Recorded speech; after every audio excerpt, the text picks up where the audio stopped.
When you're standing in a hallway with a pile of gear and trying to decide whether to upgrade your video setup, the choice can feel a lot like buying a car without test driving it.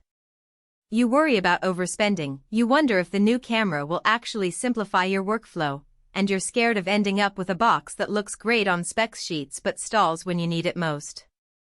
That's the exact place I was in before I dug into the Sony Cinema line FX30.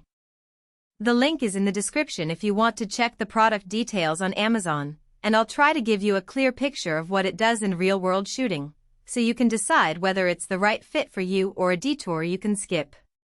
First off, the FX30 sits in Sony's Super 35 family, which means it uses a 20.1 megapixel APS-C sensor, essentially the same sensor size you find in many professional cinema cameras. The appeal of that format is the familiar field-of view you get with 35mm lenses, and the depth-of-field control that lets you pull focus pulls that feel truly cinematic.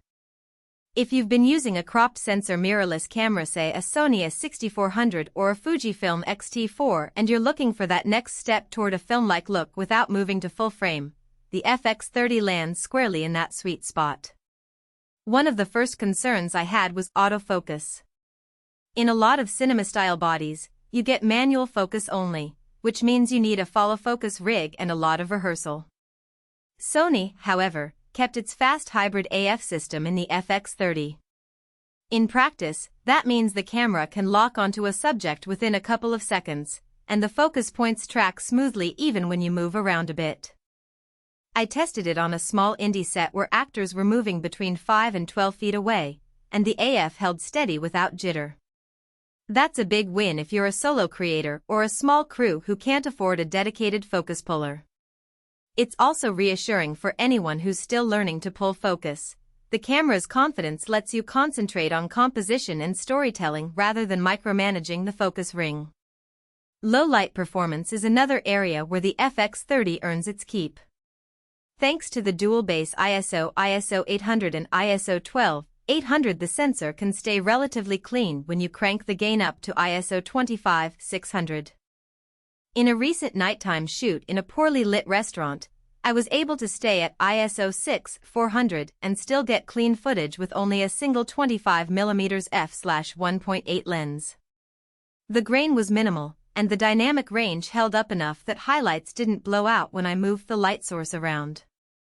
For anyone who shoots events, documentaries, or even narrative scenes where you can't always rig a full lighting package, that flexibility translates into less time setting up extra lights and more time capturing the moment.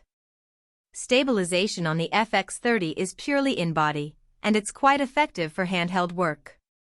The 5-axis sensor shift system can compensate for typical walk-and-talk movement, allowing you to get smooth tracking shots with just a handheld rig. That said, it's not a replacement for a gimbal when you need cinematic motion over longer distances. In a short test walking a hallway with a 24mm lens, the footage stayed relatively steady for about 10 seconds before the shake became noticeable.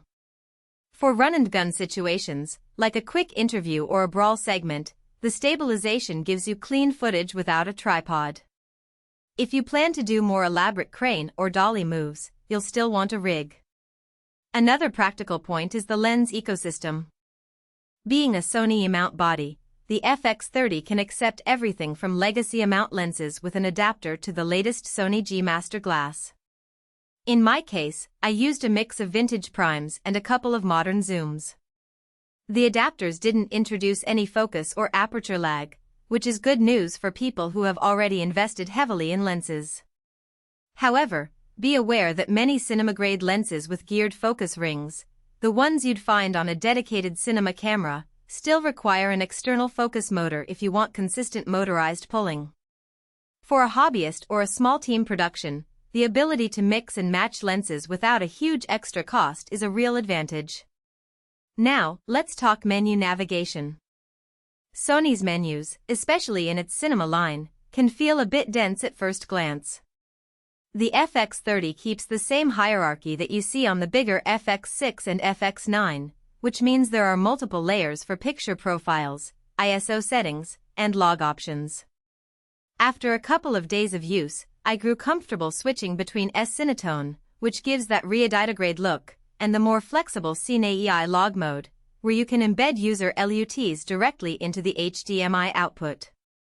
If you're a new user, the learning curve is there, but the camera does a decent job of remembering your most used settings, so you don't have to dig through menus for each shoot. It's not a point-and-shoot camera, but the workflow is logical once you know where the key